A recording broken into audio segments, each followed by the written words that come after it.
Herzlich willkommen, ihr Lieben, zu einem neuen Geplauder mit Elfen-Claudia, mal wieder aus der Toskana. Es ist jetzt September und ich möchte euch was erzählen, was im Juni hier geschehen ist, als wir schon mal Urlaub hier gemacht haben, nämlich das unglaublichste Harfenkonzert meines ganzen Lebens. Ja, es ist völlig unerwartet, spontan, überraschend, einfach außergewöhnlich und überwältigend geschehen. Ja, es war folgendermaßen. Also so ein paar Tage nach dem letzten Urlaub hatte ich die Tonaufnahme für mein neues Album und deshalb habe ich jeden Nachmittag hier im Garten gesessen und habe dafür die Musikstücke geübt. Und an jenem Nachmittag geschah was Besonderes. Und da der Pim aber immer seine Kamera so am Balkon oder hier vor der Haustür und überall eigentlich stehen hat, hat er dann sofort drauf gedrückt und es aufgenommen und hat aber auch mit mir immer Blickkontakt gehalten und geschaut, ob alles okay ist. Ja, vielleicht ahnt ihr es schon, wer die ersten Vlogbeiträge gesehen hat aus der Toskana. Da habe ich euch ja erzählt, dass wir hier abends manchmal Wildschweinbesuch hatten, hier im Garten und am Haus, also draußen. Und da gibt es so eine richtig große Wildschweinmama und kleine Babys, eine ganze Menge. Und ich saß manchmal abends hier auf der Bank und habe Harfe gespielt oder der Pim hat gekocht und seine Aromen herausgeschickt. Und da sind die manchmal gekommen und ich habe dann aber meine Harfe genommen und mich sehr dezent und langsam ins Haus zurückgezogen und wir haben dann aus der Haustür manchmal rausgeschaut, aber schon ein bisschen mit Herzklopfen, weil erlebt man ja eigentlich so nicht so. Ja, aber an jenem Nachmittag war es so, ich saß mitten hier im Garten auf der Wiese auf so einem Stuhl mit meiner Harfe und habe gespielt und wollte gerade das nächste Stück spielen, das heißt Vertrauen.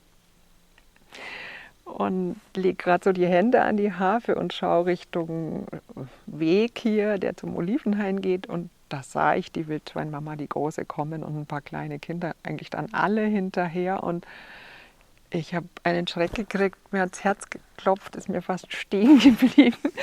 Und also ich war wirklich total aufgeregt und fast panisch, weil ich nicht wusste, ich sitze hier jetzt ganz allein, was geschieht jetzt? Man hört so viel, mir schoss alles durch den Kopf, was ich je gehört habe. Die sind wild, aggressiv, ja, gerade wenn sie Kinder haben und wenn mir jetzt so ein Kleines zu nahe kommt, was macht sie dann? Und also ich hatte echt Schiss.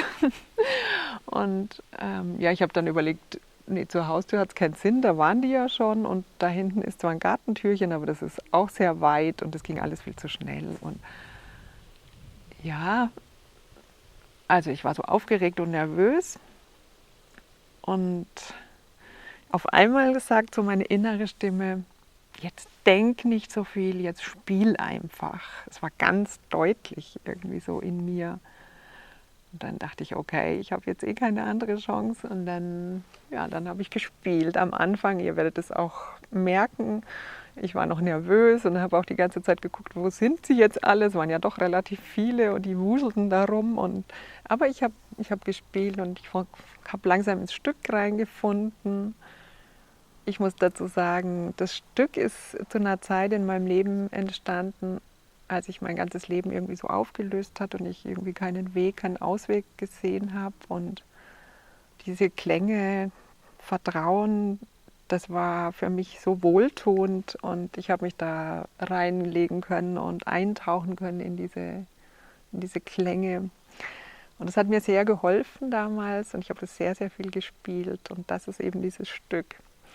Und dann habe ich gespielt und die liefen da rum und ich merkte irgendwie, das ist alles ganz okay und vielleicht mögen sie ja auch die Hafenmusik und die fressen Gras und heruntergefallenes Obst oder so und ja, ich konnte es dann fast genießen. Es war wirklich besonders und ja, was kam noch dicker?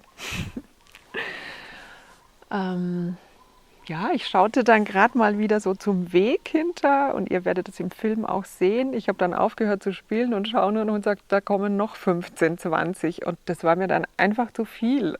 Und vor allem, das war nicht diese Mama mit den Kindern, die wir schon ein paar Mal gesehen hatten, sondern so, die kamen höchstens manchmal im Halbdunkeln, so halbwüchsige, noch nicht erwachsen, aber auch keine Kinder, aber schon groß.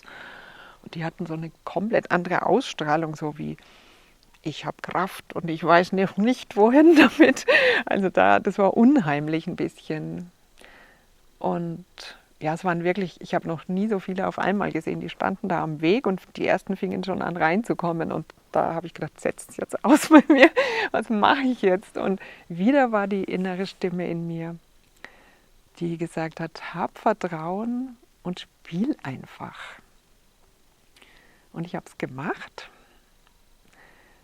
Und ich bin ganz in dieses Stück reingegangen, ganz in die Musik. Und ich habe mir vorgestellt dabei, wie sich die Klänge um mich herum in diesem Garten und überall ausbreiten, wie so Wellen rausgehen von Harmonie, von Vertrauen, von Frieden. Ja, und ich muss sagen, es hat geklappt, es war gut. Die meisten von den Halbwüchsigen sind gar nicht reingekommen. Ich glaube, sie waren wirklich neugierig. Sie standen da, ein paar liefen so kurz rein und sind aber wieder raus. Und ich glaube, sie haben die Musik gehört vielleicht und wussten überhaupt nicht, was ist das und Neugier und haben vielleicht mal geschaut. Und es war zu keinem Moment irgendwie gefährlich oder, also es hat sich nicht mehr so angefühlt dann. Und ja, ich habe weitergespielt und irgendwann habe ich so gemerkt, ist mir bewusst geworden, wie einzigartig und wie fantastisch das ist, was ich jetzt gerade hier erlebe oder erlebt habe. Und ich bin sehr dankbar dafür, weil es ist eigentlich ein Geschenk, so unter diesen wilden Tieren. Sie sind es ja auch, aber es war so gut und so friedlich und so, wie wenn eine Mama mit ihren Kindern spazieren geht. Und vielleicht war es auch die Harfe, die sie besänftigt hat, ich weiß es nicht, oder die Musik. Auf alle Fälle. Es war wunderschön dann und ich bin dankbar, dass ich das erleben konnte. Und ja, wir werden es bald mit euch teilen. Bald könnt ihr diesen Film auch sehen. Und dann wünsche ich euch heute schon viel Freude beim Lauschen, beim Schauen und vielleicht auch beim Mitfühlen dieses ganzen Erlebnisses. Ich danke euch heute fürs Zuhören. Passt auf euch auf, lasst es euch gut gehen und bis bald. Ciao.